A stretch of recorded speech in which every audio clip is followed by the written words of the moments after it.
이 사무엘상 10장 17절, 27절은 사울이 세워지는 그런 장인데요. 여기서 우리가 좀 주목해서 봐야 될 구절이 10장 24절입니다.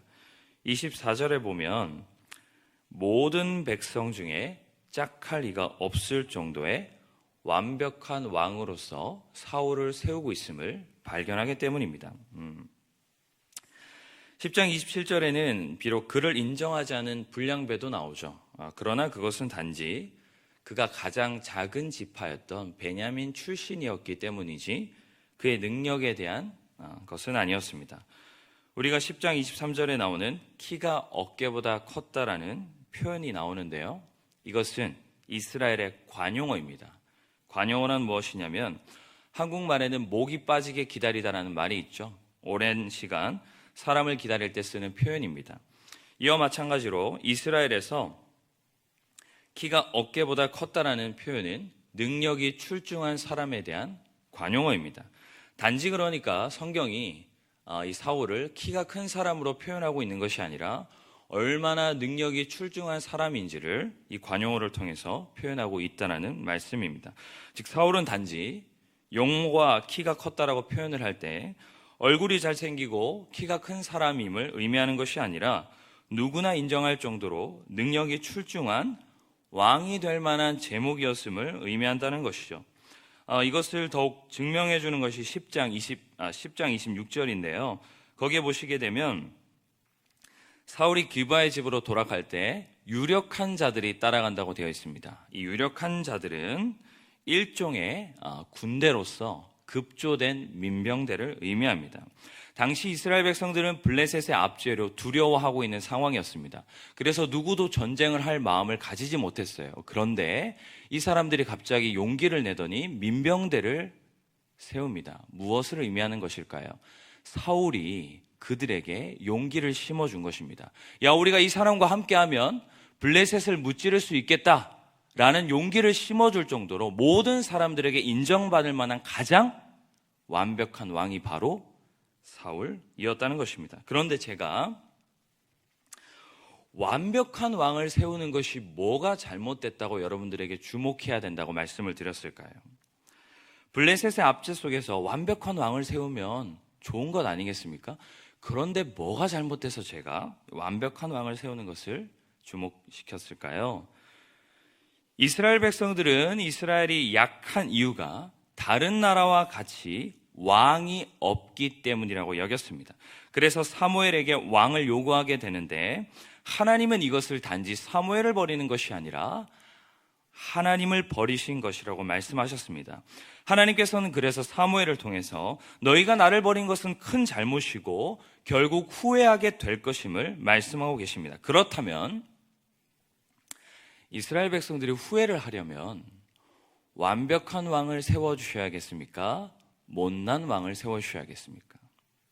못난 왕을 세워서 왕의 자리에 하나님이 아니라 너희가 이런 인간을 세웠기 때문에 이렇게 블레셋에도 패배하고 이스라엘이 멸망하는 것이다 라는 것을 가르치시려면 완벽한 왕을 세워서는 안 되죠.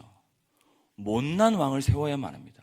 그래야 이스라엘 백성들이 우리가 하나님이 아니라 인간을 왕으로 세워서 이렇게 고생하고 있구나를 깨닫고 하나님을 찾을 것이 아니겠습니까? 그런데 왜 하나님께서는 못난 왕이 아니라 완벽한 왕을 그 상황에서 세웠던 것일까요?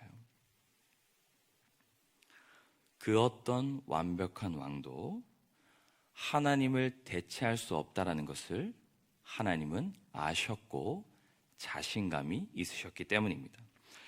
세상의 그 어떤 완벽한 왕이라도 하나님과 비교될 수 없기 때문에 그 어떤 왕이 세워져도 하나님보다 더 완벽하게 이스라엘을 다스리지 못할 것을 하나님께서는 아셨기 때문에 하나님은 완벽한 왕을 세우신 것입니다. 그래, 너희가 왕의 자리에 나 여호와가 아니라 인간을 원했다. 내가 세상에서 가장 완벽한 왕을 나 대신에 너희의 왕으로 세워주겠다. 그 완벽한 인간이 과연 나보다 나을 수 있을지 한번 겪어봐라. 과연 그 완벽한 인간이 너희를 블레셋에서 건질 수 있을지 한번 겪어봐라 라고 지금 하나님께서 말씀하고 계시는 것이죠. 10장 18절 19절에는 애굽으로부터 구원하는 것이 바로 하나님이심을 밝히고 있습니다. 이것은 과연 어떤 왕이 세워진다 한들 너희를 애굽으로부터 구원할 수 있었겠느냐라는 의미를 내포하고 있습니다. 가장 완벽한 인간이 왕으로 세워진다 한들 애굽으로부터 건지는 것은 불가능합니다. 애굽으로부터 이스라엘 백성을 건질 수 있는 유일한 방법은 단 하나인데 초자연적인 역사를 일으켜서 이스라엘 백성들을 건지는 것밖에는 답이 없었습니다. 그리고 그 일은 오직 하나님만 하실 수 있었기 때문에 하나님께서 이 18절 19절을 통해서도 말씀하신 것이죠. 강대국 애굽을 무너뜨리는 것은 초자연적인 역사로만 가능하고 나 하나님으로만 가능하다. 그런데 너희가 나를 버렸구나. 내가 가장 완벽한 인간을 세워줄 테니 그가 나를 능가할 수 있는지 겪어봐라. 그 어떤 인간도 나를 넘어설 수 없는데, 왜냐하면 나는 창조주고 인간은 피조물이기 때문이다 라고 말씀하고 계시는 것이죠. 여러분 혹시 황우석 사건을 알고 계십니까? 서울대학교에서 수의학 박사를 취득한 서울대 교수입니다. 1999년 세계 5번째로 복제 젖소 영롱이를 만드는 데 성공합니다. 2004년에는 다른 동물들에 비해 복제가 어렵다는 강아지의 복제를 성공하였습니다. 그리고 2005년에는 심지어 과학 잡지 사이언스에 사람의 체세포를 복제 성공했다는 논문을 기입하게 됩니다. 이때만 해도 한국이 떠들썩했습니다. 복제라는 것이 유전자 조작이라 난치병도 멀지 않았다라고 말했고요. 인간 복제뿐만 아니라 인간 창조의 날도 멀지 않았다고 사람들이 떠들어댔습니다. 인간의 한계를 뛰어넘는 신의 영역에 도달했다고 많은 사람들이 말했었죠. 그러나 2005년에 PD수첩에서는 논문 의혹의 조작을 제보받습니다.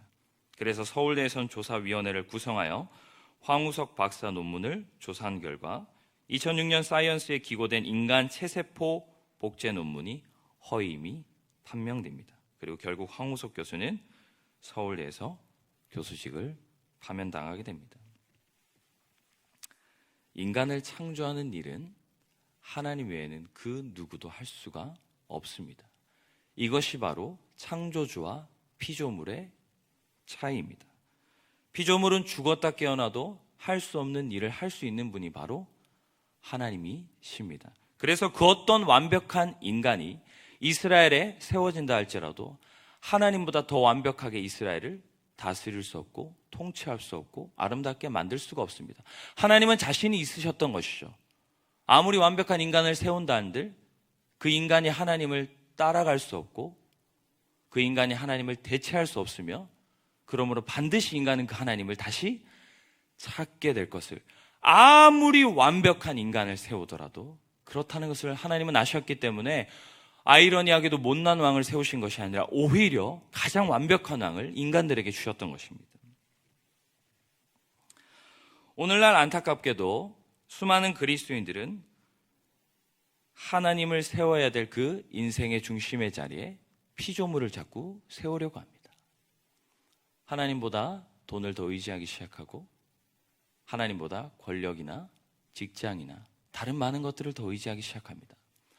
더 완벽한 피조물을 우리 마음에 세우고 하나님의 자리를 대신하면 우리는 행복할 수 있다고 자꾸 믿고 하나님을 떠나서 자꾸 우리의 마음의 중심에 피조물들을 우상으로 세우려고 합니다.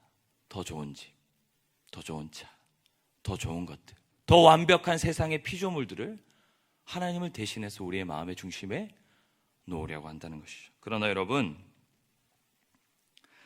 그 어떤 완벽한 피조물도 하나님보다 나을 수가 없습니다. 하나님과 피조물은 하늘과 땅 차이에 큰 차이가 있습니다. 그런데 너무 안타깝게도 우리는 자꾸 피조물을, 완벽한 피조물을 우리의 마음의 중심에 두면 행복할 수 있다고 믿는 것 같습니다. 그래서 너무나도 쉽게 하나님을 버리고 사울을 우리의 마음의 중심에 세웁니다. 우리는 사실 이 말씀을 읽을 때 참 이스라엘 백성들이 어리석다라고 생각할 것입니다. 아니, 가장 완벽한 하나님을 놔두고 고작 인간을 왕으로 세우다니 라고 말은 하고 있지만 사실 이것이 우리의 모습이고 현 주소입니다. 우리는 이스라엘과 다르지 않습니다. 우리는 하나님보다 피조물을 더 높이고 있고 세우고 있고 따르고 있습니다. 여러분은 정말 돈보다 하나님이 더 중요하십니까? 그래야만 합니다. 돈은 절대로 하나님이 할 수 있는 것을 해줄 수가 없습니다. 하나님은 그 어떤 피조물로도 대체될 수 없습니다.